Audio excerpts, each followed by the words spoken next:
All right, you guys, welcome in. I wanted to do a little ancestor reading today on the day that Chiron goes retrograde. It's going to be in retrograde in Aries until December 23rd. So it's a long transit. And when Chiron's going retrograde in Aries, that's really about, it's not only about your wounds, because Chiron is all about that, but it's about what's keeping you from being your wonderful self. Okay. What is standing in the way that you might be standing right on top of? What might you not see? Okay. So let's get an ancestor message around that for you guys today. A little bit of a different spread here. I'm going to use the Gaia deck. This came up yesterday too. Purification, water. The message, positive news, positive outcome. I like that. That feels really good to me. I woke up this morning and I was like, uh-oh. Eternal dance, movement, wheel of life, path of least resistance.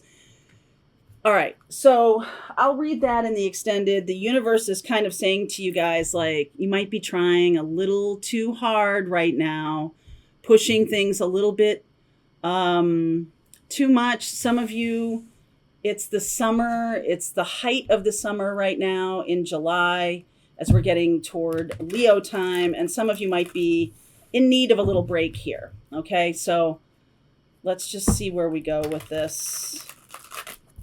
I'm going to do a little bit of a different spread. This is a modified Celtic cross spread. A modified. It's not even the one I teach in my tarot class. A modified. All right. So underneath is the Page of Swords. This is the message that's trying to come through. We'll explore that. Showing up as the Six of Cups here. Very nostalgic. That's very youthful energy with the Page of Swords. The situation is very grown up. The Lover's card.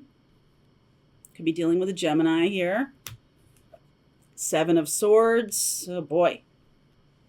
Let's see where we go here. Nine of Swords. King of Swords. Two of Swords. Two of Cups. All right. So this is about a connection that has traveled a long way. This can also be about your approach to love that has traveled a long way to kind of get back to where the good stuff is. Some of you are pushing too hard on relationship or pushing too hard to figure things out or to work things through. And I feel like the universe is saying, listen, this is going to work itself out. You sort of have to stop thinking so hard about this.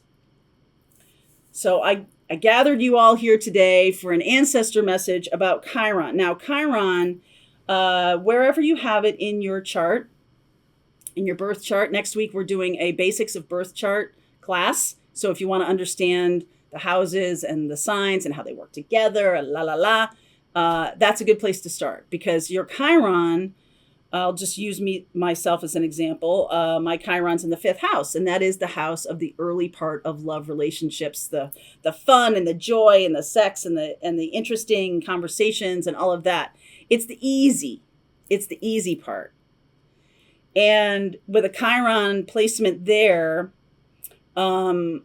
especially in Pisces, which is the sign it's in, what happens is there's a need for a real spiritual connection in love. And the work of doing that seems overwhelming when it should be dropped right into your lap. Like there's this sense of, I can't quite find my soulmate or my twin flame. I can't see them out there. And so there's this sense of like, I wish it was easy again. So some of you could be in a twin flame connection, and you remember when it was easy, okay? And then it got grown up, and then it hit the fan, all right? So the Seven of Swords is here. Somebody could have escaped or run away when it got real. Nine of Swords, King of Swords, and the Two of Swords. This is a lot of anxiety, a lot of anxious energy, a lot of rumination, the Nine of Swords especially, and the Two of Swords just deciding, no, not going to do it. So this feeling to me is a progression of, oh, okay, somebody, maybe one of you maybe ran away from the other one. And there's just this stalemate. All right, there's just this stalemate here. King of Swords is very objective, but also like I'm cutting my feelings away from this. I'm not going to deal with this. And we'll take it one at a time in a second here. But the outcome as the Two of Cups, I feel like it's the path of least resistance. It's like some of you are working too hard at love. Some of you are maybe taking it too seriously. And what I mean by that is, I know I can feel everybody going, what? Of course you take love seriously. But remember when it was fun and easy? You weren't taking things so seriously then, but then it got all twisted up in your head. Okay? And anxiety. And you only get that once you realize, like, what's at stake. Okay? When you grow up and you recognize, oh, that's what real pain feels like. Oh, that's what betrayal feels like. And you're like, oh, I don't ever want that. I feel like the universe is saying to you, and this is very Abraham Hicks, like, be in the joy of love. Be excited for love. Be happy for love. And that kind of love will show up. If you're this kind of experience here, Nine of Swords, King of Swords, Two of Swords, there's just too much thinking. Some of you could have just recently met somebody and the connection was a good one. All right, connection was a good one. So far, I'm only seeing Gemini and Aquarius. But the connection was a good one. And then somebody froze up, or some old fears started showing up again. Some of you could have had infidelity or betrayal in the past. And that's not quite healed. Look at all these swords. Wheel of Fortune, Three of Swords, Queen of Swords, Page of Pentacles.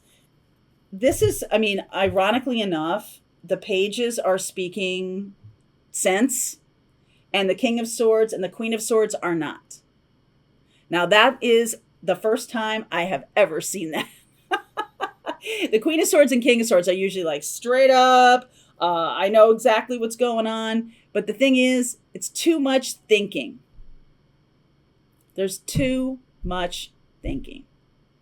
And not really enough feeling. So what's being asked of you here, so today as Chiron goes retrograde, some of these fears, these overwhelming anxieties about things can be brought up to the surface.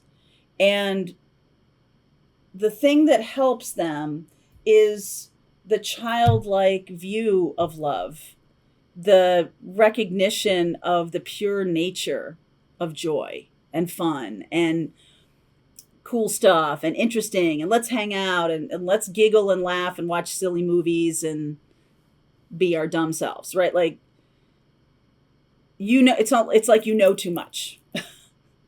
And that's what's gumming up the works here. You know way too much. I see Sag, I see Pisces. So because of so much swords, I'm gonna do Libra, Aquarius, Gemini, and I'll do Sag and Pisces. But I want to clarify one more thing here. King and Queen of Swords.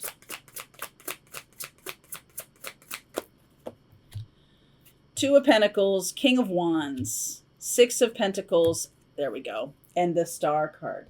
So that is Aquarius energy.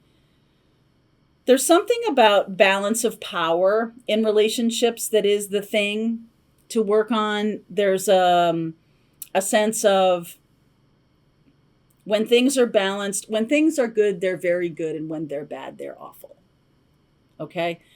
And the thing that's missing is balance. So you see in these cards here, the Six of Cups and the Lovers card, there's balance there, right? She's shorter than he is, but still. There's balance. They're both standing upright, facing each other, looking at each other. There's balance here, an easy give and take, right? And then there's this, like, all of a sudden, this shows up. You know what this is? This is not being myself. This is trying to present myself in a certain way that will make you love me, or it's a way of me being pulling myself back from the connection so that you can't really hurt the real me, right? Like if you see me, the real me, that's vulnerability, and that's the way I can get hurt. The only problem with that theory is that only through vulnerability can there be love. And so I feel like the message here from Spirit is the only way to get balance is to take the action, to be committed in your action toward love and not to overthink it. Your brain's getting in the way here. And this is the new thing to learn, Page of Pentacles. So I'm going to continue on with this. I will look at Aquarius, Gemini, Libra, Sag, and Pisces. If you're dealing with any of those, or if you are any of those signs, there's a link below and you can continue on with me. I'll also read you the message and the Eternal Dance cards in the extended. All right, everybody. Ancestor message on Chiron goes retrograde. Look and see what house it's in. That's going to tell you what part of your life is really being affected. Okay, I'll talk more about that too. All right, link is below. I'll see you over there. All right, I hope you enjoyed that video. If it was helpful to you, please consider liking this video and sharing it with anybody who might have a need for similar kind of information. And if you like this video, check out these videos.